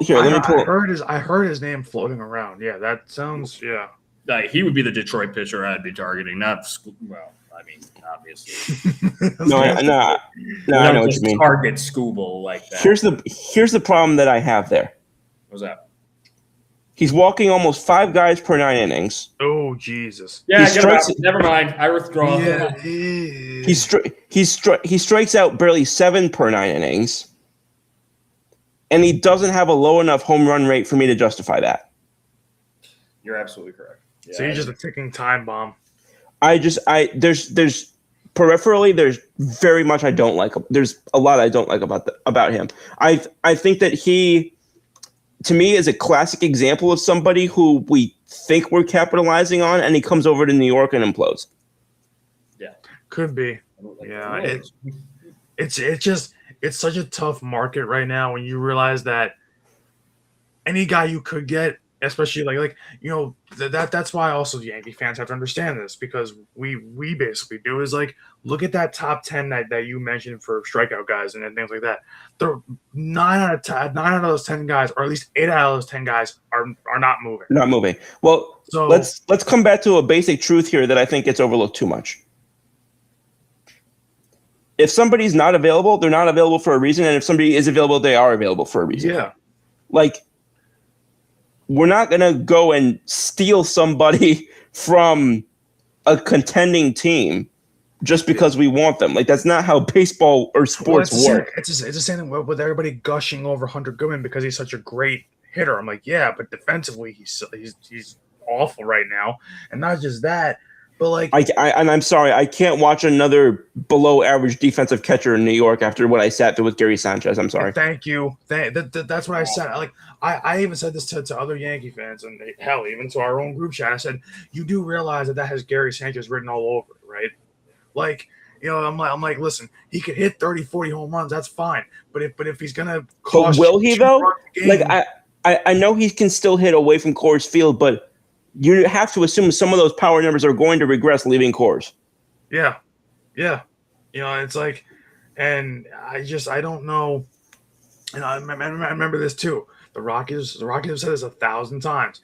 They will not move him unless they are blown away by what they get. So, If I'm going to blow away a team, it's the Orioles for Adley Rutschman, or I could be talked into Ryan Jeffers. yeah, that's right now. That's my two, because Same. And and again, I'll say it one more time. I'm content with a guy like a Torrens or a Stevenson or a whomever you want to talk about as like definitely defense first, but it depends on the bat that I also am getting, because whatever I'm not getting by not bringing in a two-way catcher, I need to make up for somewhere. So where else am I getting that?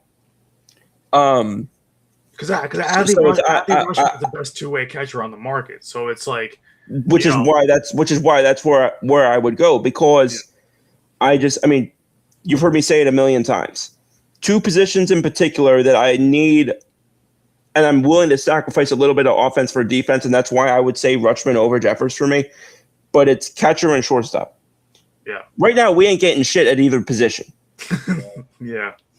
So virtually anything is going to feel like an upgrade at least, even though it's not literally virtually anything going to be an upgrade.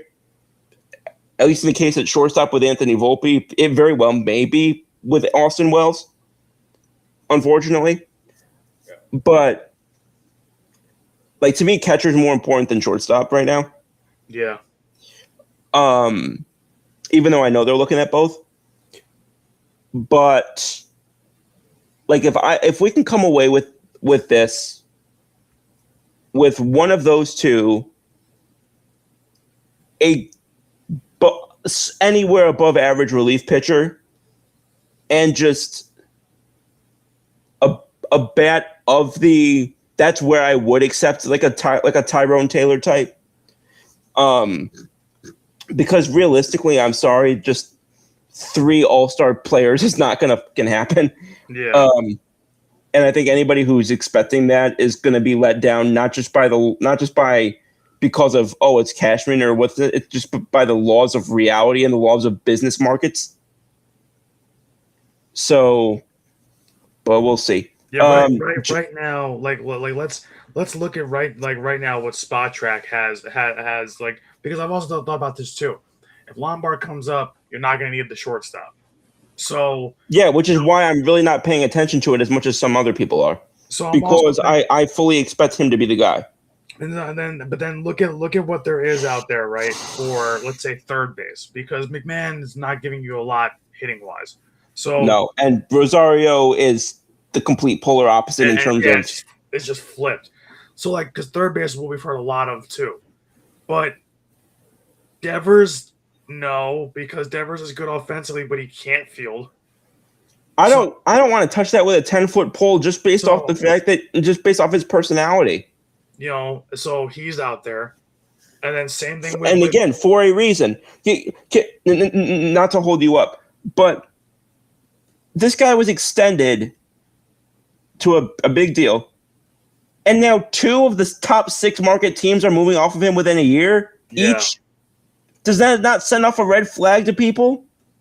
Yeah, because people are just blinded by back go Burr, So it's like, I mean, it is what it is. It is what it is, yeah. So then it's funny. Right after him, another guy, all bat, no glove, Eugenio Suarez, same thing. No, thank you. There's 2 different times we could have had him, and we didn't get him for a reason. Don't want him now. Yeah. Then after that, you go down to Alec Bohm. What the hell does Alec Bohm do well? Not a lot. Exactly. He's like the classic example of that game I went to, but he's like the classic example of, I don't think he does anything terribly, even though I don't think he's a great fielder, but he doesn't do anything well enough to make up for it. Then you've got, and I'll save the 2 guys to me that are more in play than anybody else right now. So I'll skip these next 2 names, so we'll circle back to them real quick. But Nolan Gorman, no, because God, he can't hit, and then the WAR is even in the negatives, so that the hitting and the fielding, there's nothing really there. Okay, then he's having a worse year this year than I thought. I was thinking off of his like full history, but I guess this year not a good play. And then you've got, I haven't heard his name, but apparently he is on the market. I've heard it. I think I've heard it in passing. Mark Vientos, but he's not hitting well this year, and he really can't field either. So he's out there. Again, for a reason. Yeah. Then you have who I wouldn't hate it necessarily, but he's been hurt this year, Matt Shaw. I wouldn't hate that. I wouldn't hate it. And then the other 2 names I've heard a lot of because they're still in their prime. They're both having pretty good seasons. And that's Josh Young. Not to make this a thing, is Matt Shaw the one who created a consternation by going to that funeral last year? Was he? I don't think so. No? Okay. I don't think so. Then you have Josh Young. So you have him. I like him. I like him hitting wise. He's a good hitter, a really good hitter actually. And then to me, like he kind of checks off all the boxes, fielding and hitting. Mm-hmm. I mean, but the thing is, the Rangers are going to the Rangers are still also in the thick of a a playoff chase. Yeah, so, they that probably was something that came up like if the bottom fell out in Texas, but it hasn't. yeah. So I don't think he's out there like people think he is anymore. He was at one point, but that was like 3 weeks ago. That's not now. I mean, shit, we don't even know that Jeffers is actually going to fully move because there's rumors right now that if Minnesota doesn't, hit the skids the next few days, there's reports that they're still going to buy. Yeah, and if you're still going to buy, what the hell are you trading Jeffers for? I get they have Caratini, but if you're still going to buy, then then you can definitely bet that at least one of Jones or Dominguez and probably someone like a Will Warren or Ryan Weathers would be in that trade because that they're going to be competing this year. Yeah, and then to me you've got. I mean, then this is the only other option on the list, obviously, but with Houston climbing back into the thick of things, Isaac Paredes, he's not going anywhere. So no, that's the guy that I would have wanted at one point, but it's just like you said, I could still see at least in the realm of possibility, I could still see Josh Jung, but possibly, but it's. But I think if they're like, because people keep saying, "Oh, Devers," I'm like, well, first of all, no, he can't field. He smells like, and I'm talking about Young. He smells like the classic example of somebody that you're going to have to pay 105 on the dollar for. Yeah, like that. And he's a good player, but to me, he's not pay above his value. He's not overpay good. So it's like when I tell people, or like when people are like, oh, we have to find a replacement for McMahon. I'm like, who are you putting out there? Right. Yeah. Because there's nobody there. So there's nobody. The closest thing that you'll get to that, I think, is just calling up Lombard and putting him at third. And if I'm calling up Lombard, I'm rather keeping him at short. I'm putting him at short. So it's like people. The closest I can come up with, and they'll never do this, if they wanted to improve on McMahon, is taking Jazz, putting him back to third where we originally had him, putting Volpe at second, and Lombard at short. They'll never do this in a million years, but if I want to improve on McMahon holistically, that's what I'm doing. That's basically that. That's like your only option. Because I'm like, because people are like, oh, well, because once again, people are attracted to names. So they see that Devers is out there. It's like, yeah, you know why Devers is out there for the second time in like 6 months? Is because he can't field. His attitude sucks. He's always been able to hit, but he can't field, and his attitude sucks. And where is he playing now? Probably the worst hitting ballpark in baseball at AT&T Stadium or whatever the hell it's called now. Oracle Park. Oracle Park. Oracle Park, yeah. Yep. On that note, gents, I must be taking my leave of y'all. Yeah, you know what? I think we'll just conclude in the next second here. But Jay, thanks again so much, and congrats again. And we'll see you soon. Hopefully, not long after the trade deadline, we can have you back on and discuss whatever happened. Yes, sir. Good night, brother. All right. Thanks, man. Peace. All right. Bye. So I mean, listen, we could beat this whole baseball thing to death, but it's like, we know catcher is the big fish here. So it's like, I would say it's even bigger than bullpen. Yeah, I mean, and it's just, I mean, because it's like at least in the bullpen you're getting a production out of some guys, and at third you're getting the production from McMahon defensively. Maybe not as much as you were late last season, but you're still getting it. Even tonight, I mean, he saved a game-winning run up until Alex Sanchez threw the game away. But so you're getting that run production there. Hang on. Jeff Passan just put out breaking news.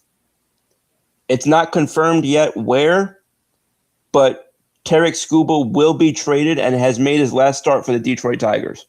Yeah, we kind of figured. I don't know. I was so back and forth on that. Yeah. JC Weaver says, hope y'all having a great night. JC, hope you're doing the same. Thank you, brother. Sir. I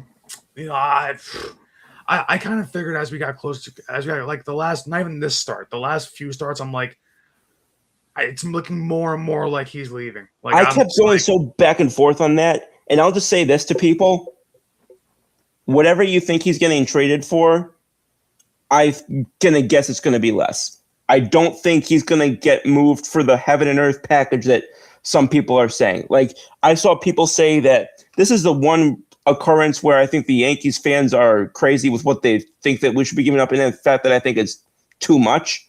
yeah, Like I saw one deal that had like Elmer Rodriguez and George Lombard and like Spencer Jones. Like I yeah. saw one deal that had. I'm like, for 2 months you're not getting that. No, There's no team in baseball that is going to, and I don't think Texas. Wow, I am just butchering these tonight. I don't think Detroit's asking for that, or No. if they're asking for it, I don't think they're expecting that realistically. Is what I mean. yeah, Now let me be clear. I don't think Scooble goes to the Yankees, no, but I think that they can do better than some other teams can in terms of a package because of the fact that it's so close to the deadline now that I think that they sometimes waiting close to the deadline can increase your earning potential. I think it's the opposite here. I think that the Tigers have really shot themselves in the foot here. yeah, So I think that again, back to law of markets. I don't think that they're going to get what people expect. Some people expect them to get. yeah. But as we look to wrap up here, I'll ask you this question. We talked about it a couple weeks ago. I'll ask you again. Hearing this now from Jeff Passan, next start from Tarik Skubal occurs for what team? I mean, is it tough? I know I like using that phrase a lot, but it really is true for this case, especially. Oh,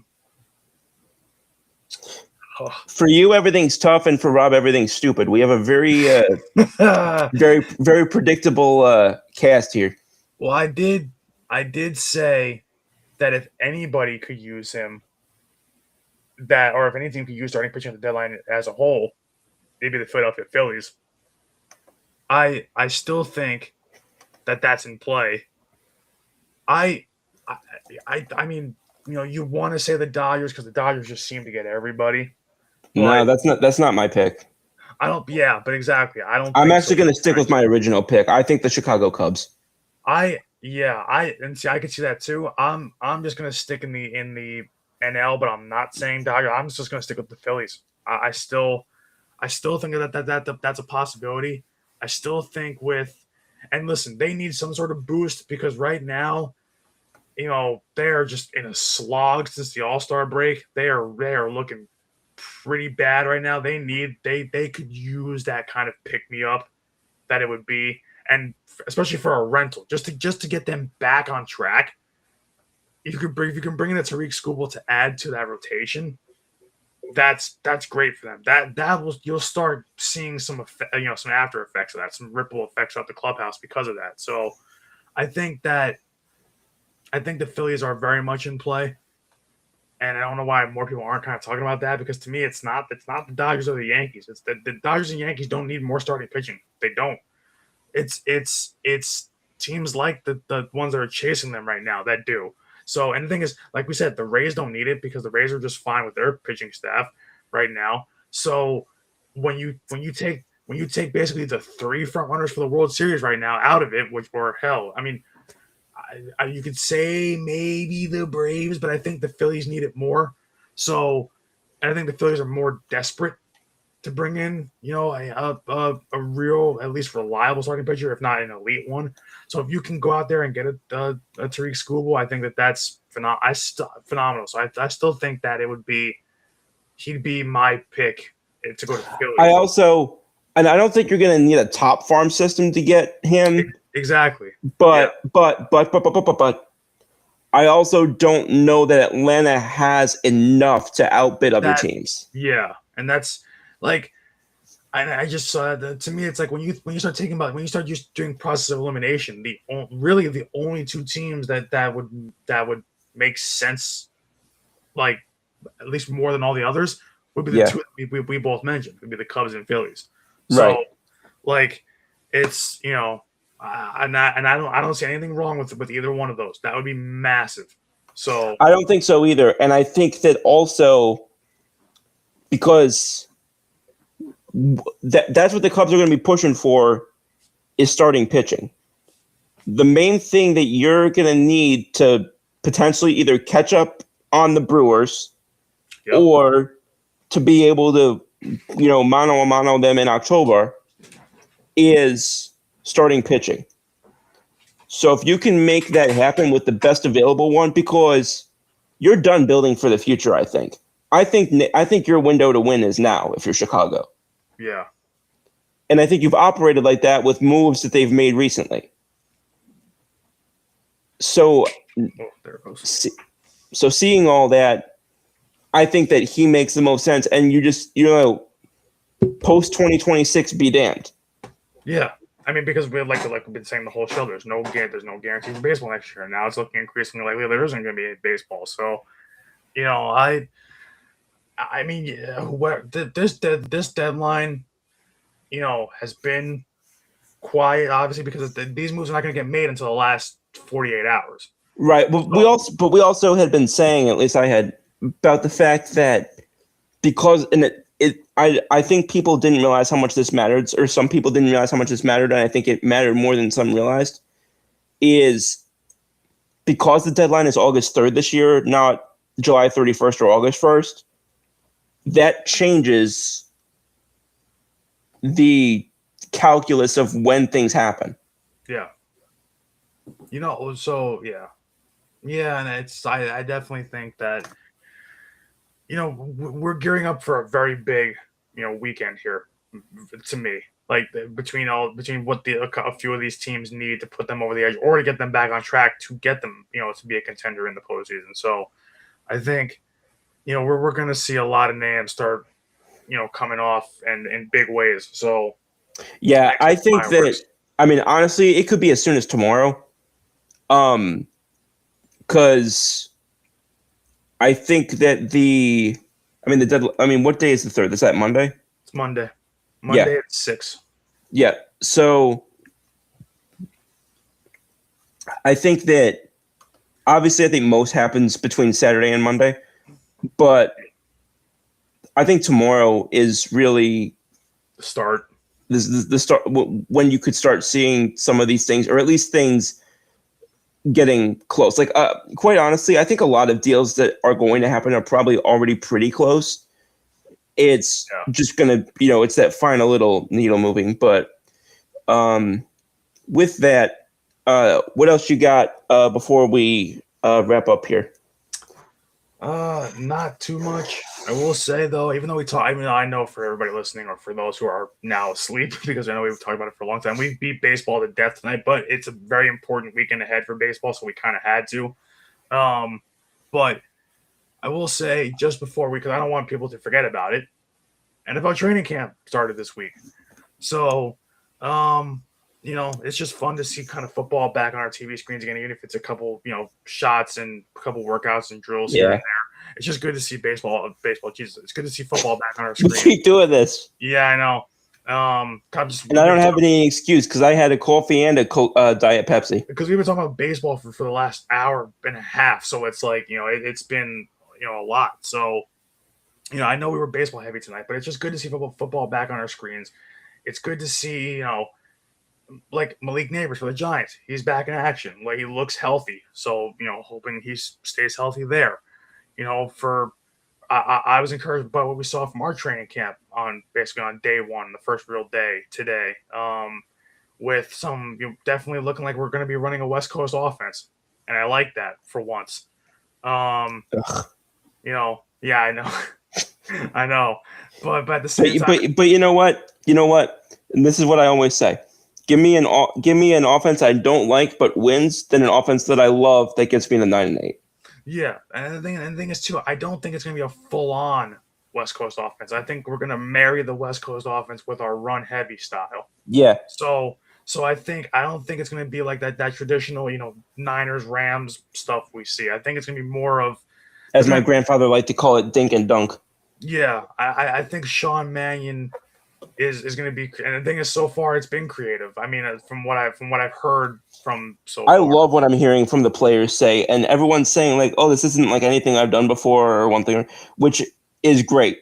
Like I enjoy the fact that we're hearing that these players are acknowledging, "Oh, this is different," but we've got positive things to say about it. Yeah, Like you can kind of just tell, even if they don't come out and say it, you can kind of tell like with what they are or are not saying and their sort of like body language and whatnot. Like I'm really rocking with this or I'm really not rocking with this. yeah. And guys like not just Jalen, but Saquon and their offensive linemen are like, I love what I'm hearing about the offensive linemen saying, which is important to me because of how cumbersome that was last year. I've also never seen Jalen as happy as he's been. And he's entering year 7 already, if you can believe that. 6 years as a starter. God, I feel old after now you just said that. I've never seen Jalen happier in preseason. So in training camp. So I mean, it's good to see that for a change. But it just, even the body language. I remember the body language last training camp for us being so like, even if they were trying to gas it up to make it sound good, you could just see that you could tell it wasn't right immediately. And and then it just got worse as the preseason went on, and eventually into the season. This year it does feel different. This year feels like a breath of fresh air. So it does, and it's, man, the stuff that I was reading and seeing the last day or two, yeah. I'm fired up. I'm fired up for sure, and I love it. I love the fact that, I mean, when Lane Johnson comes out and actually says that he's happy that the way this offense is being run is a lot easier on the linemen, that also just means one thing too. They're going to means it'll flow a lot better. They should be healthier too. Yeah, it means it'll flow a lot better too, because obviously the flow of the offense was one of the biggest problems last year, and the fact that it didn't exist, there was none. And the best part was when I heard that basically that the first play from practice today was a toss play to Saquon, and they had it was a big jumbo package where they had all their best blockers in there, and I'm like, I would love to see that used in the regular season, because last year watching Grant Calcaterra block, I wanted to literally just gouge my eyes out. Because I'm like, you literally have statistically the worst blocker in the NFL on every run play. Why? No. It just didn't make any sense. This feels different this year. I mean, and it's funny, even just the look of the guys. This is the first year where I'm looking at all the guys coming back for camp. They all look like they're shredded, in shape. They look faster. They look more athletic. I'm like, I saw some of the workout video. And listen, we can sit there and be like, oh yeah, it's a Ben Simmons smoke and mirrors thing. Oh, look at Ben Simmons and shoot around looking great in preseason, and in the summer. It's like, okay, yeah, it's one thing, but I've never seen Jalen look this good because in previous years he was either too skinny but he was fast, or he was a little bit chunkier and built but slower. This one looks like he's finally the best version of himself. Yeah, like the sort of the happy medium, where he's got the weight, but he looks explosive. So I'm like, okay, I like that a lot. I like the fact that Devontae Smith put on muscle this offseason, even though he didn't have to, but he did. And he looks just a little bit more explosive. I like the fact that Jalen Carter's coming into camp in shape. I like that Jordan Davis is still coming into camp in shape. I love the fact that, Mailata and Lane Johnson are glowing when they're speaking about the offense. It just feels like, I'm not going to say this feels like 2022 or 2024 vibes where you could tell the vibes were through the roof high, where it was like, okay, like this team just feels super fun every week. But this definitely feels way closer to that than anything from 23 or last season. Right. So I like the fact that we're in this good direction. It feels like this positive direction for once, minus the positivity rabbit.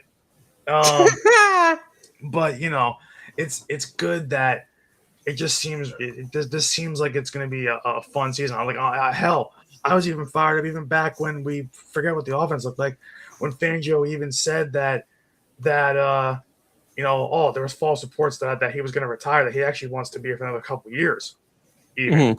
So I was like, oh, that's fun.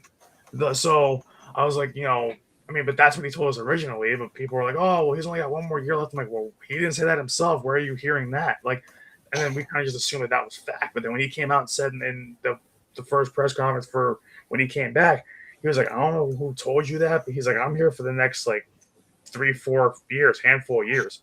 So like that's it. So everything is just leading in a positive direction, and I love the fact that at least with the NFL in general, that we can see training camp start up again. I know the Patriots just started their camp. Yes. They've already got some controversy in camp between kind of May. Oh, I mean, we'd have to do that another show to cover that shit. Yeah, but so there is some news and notes. There is some kind of housekeeping things to address next show. But it's great to see football back again. Yeah. We'll cover that tomorrow night. Yeah, for some reason, this just feels like we've been waiting a lot longer for football, and I guess that's because the World Cup thing started later. So I feel like that. So even though it only set things back by about 3-4 weeks, it feels like we've been waiting for like forever. I mean, also, let's just be completely frank about it.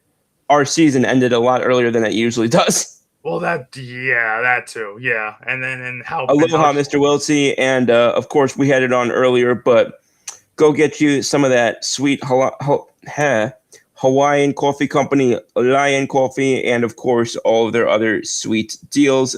Use code Patrick10, HawaiiCoffeeCompany.com/C/coffee. I had some of it just yesterday, and it is chef's kiss. I like that. That's a good way to end the show. A little bit of a plug. It is. With that, it's almost 2 a.m. where you and I are, so yeah. I'm gonna go wrap up the evening and start getting ready for later this week. But I'll see you, and I don't know about Rob because I know he's got some spider webs to deal with. But for those who are watching, there's a Spider-Man movie, I guess, coming out on Friday or something. It's coming out later today, actually. Okay. I thought movies typically came out on Friday. They do, but I think for this they're doing like a day early. And also just because there's demand for it. So anyway, if you don't see Rob tonight, blame Spider-Man basically. But you and I will be on tonight to talk about all this stuff that we didn't cover tonight, which is crazy to believe that there's that much when we've been on for over 2 hours. But you've got any final words? If not, we'll shoot this thing down. No, I will also be watching Spider-Man at some point the next couple weeks, so I will be going myself. So ooh, fun. I don't miss that. He's my favorite superhero, so I don't miss those movies. But other than that, Rob and I will talk about that when he gets back from his viewing experience, and of course when I get through with mine. So look for that in the next couple of weeks for us to do a show that kind of has that sprinkled in the mix. But for now, I think we're good. We can get out of here for the night. Sounds fun to me. All right. Well, thanks again, everyone. Thanks to everyone who tuned in, and we'll see y'all tomorrow. I don't know what Patrick is saying here, but y'all have a good night. And oh God, not that again. I gotta shave this thing off. Oh my God. Oh, listen.